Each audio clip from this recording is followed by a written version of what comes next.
Banyak manusia yang melanggar masalah ini semaunya sendiri.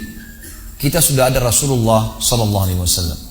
Saya tulis sebuah buku, mudah-mudahan Allah mudahkan. Allah, insya Allah. Saya belum terbitkan sekarang, tapi mudah-mudahan. Judulnya Kiaiku Muhammad, Kiai Anda Siapa?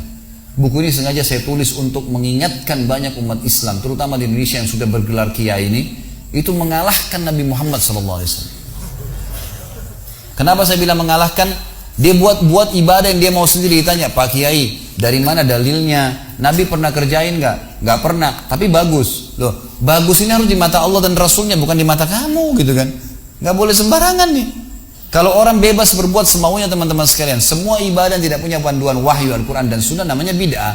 Bid'ah itu apa? Ibadah yang dibuat-buat, gitu kan? Orang mau buat sendiri. Kalau Anda mau lakukan silakan, terserah. Tapi harus tahu, ada sabda Nabi SAW riwayat Imam Muslim yang berbunyi, Man ahdatha fi amrina hadha ma laysa minhu fahuwa raddun aw mardud.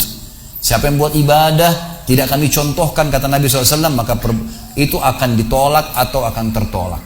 Tidak ada gunanya buat dia, tidak ada manfaatnya sama sekali. Buang-buang waktu, buang-buang biaya dan seterusnya.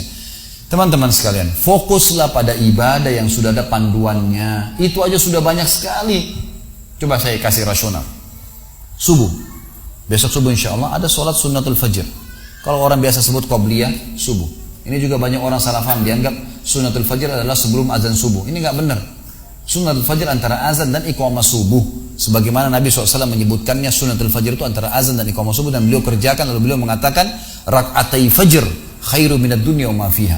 2 rakaat fajr antara azan dan iqamah subuh, pahalanya lebih baik daripada dunia dan seluruh isinya. Lebih baik daripada dunia dan seluruh isinya. Lalu kita sholat subuh. Setelah sholat subuh ada zikir pagi. Gitu kan? Ada zikir pagi. Nabi SAW mengerjakannya. Lalu kemudian kita istirahat sebentar, sudah ada duha. Kita punya kesempatan kerjakan 2 rakaat sampai 12 rakaat. Baik, istirahat sebentar, ada duhur. Ada qobliyah duhur 4, ada duhurnya 4, ada ba'diyah duhur 4. Kata Nabi SAW, siapa yang menjaga 4 rakaat sebelum duhur dan 4 rakaat sudah duhur, Allah akan haramkan baginya api neraka. Baik, istirahat sebentar, ada asar. Ada qobliyah asar 4, ada asar 4. Kemudian ada juga zikir sore. Kata Nabi SAW, semoga Allah merahmati seorang hamba yang selalu menjaga 4 rakaat sebelum asar. Sebentar istirahat ada maghrib. Qobliyah maghrib 2, maghribnya 3, ba'diyah maghrib 2. Kemudian habis itu isya. Sebentar istirahat ada isya. Qobliyah isya 2, isyanya 4, ba'diyah isya 2. Sebentar istirahat ada tahajud. 8 rakaat sama witir 3. Kan gitu. Kemudian kembali lagi subuh. Ini padat sekali teman-teman sekalian. Mana ada waktu karang-karang ibadah nih. Ini belum kita bicara majelis ilmu, belum bicara baca Quran, belum bicara jenguk silaturahim keluarga, jenguk orang sakit. Banyak ibadah yang ada perintahnya. Lalu kenapa mau buat ibadah yang tidak ada perintahnya? Ini untuk apa? Gitu kan? Habisin waktunya untuk apa teman-teman sekalian? Karena Nabi SAW sudah bilang, bukan kata saya, siapa yang buat ibadah tidak kami contohkan tertolak, tidak diterima. Makanya Ali bin Abi Thalib tekankan definisi dalam masalah takwa. Patuh pada Allah, ikutin perintah wahyu Al-Quran dan Sunnah. Diperintahkan kerjakan, tidak diperintahkan jangan dikerjakan. Sampai sebagian ulama mengatakan, siapa yang berani menambah ajaran Muhammad SAW, berarti dia menganggap dirinya lebih pintar daripada Nabi SAW. Oh, Nabi sebelum meninggal sudah menjelaskan kepada kita, tidak ada sesuatu yang kalian butuhkan untuk masuk ke dalam surga dan selamat dari api neraka kecuali sudah saya jelaskan, kata Nabi. Gak usah ditambah, gak usah dikurangin, kerjaan itu saja cukup. Gitu kan? Jadi fokus di masalah ibadah sesuai dengan wahyu.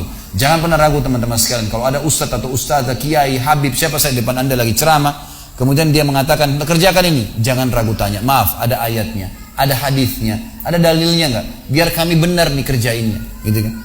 Jangan dikarang-karang. Kalau perkataan saya, perkataan guru saya ini nggak diterima dalam Islam. Kata Imam Malik rahimahullah, semua perkataan bisa ditolak, diterima kecuali pemilik kuburan ini. Ditunjuk kuburan Nabi Muhammad SAW. Karena kita punya standarisasi hukum. Muslim Afrika, Muslim bule di Eropa dan Amerika, Muslim Jazirah Arab, Muslim di Asia Tenggara, Melayu, sama saja. Selama syahadat, hukum halal haramnya sama, ibadahnya sama. Kiblatnya satu, Ka'bah, Tuhannya satu, Allah, Nabinya satu, Muhammad SAW. Ya kan, kitabnya Al-Quran sama. Kenapa harus ada perselisihan? Banyak orang salah paham. Oh, ada hadis Nabi ikhtilaf ummati rahmah. Dari mana hadis ini teman-teman sekalian? Hadis maudhu ini, hadis palsu. Ikhtilaf umatku adalah rahmat. Dari mana rahmat? Kalau begitu berarti Nabi SAW suruh kita berselisih dong. Gitu kan? Padahal hadis Nabi jelas disuruh bersatu, gitu kan?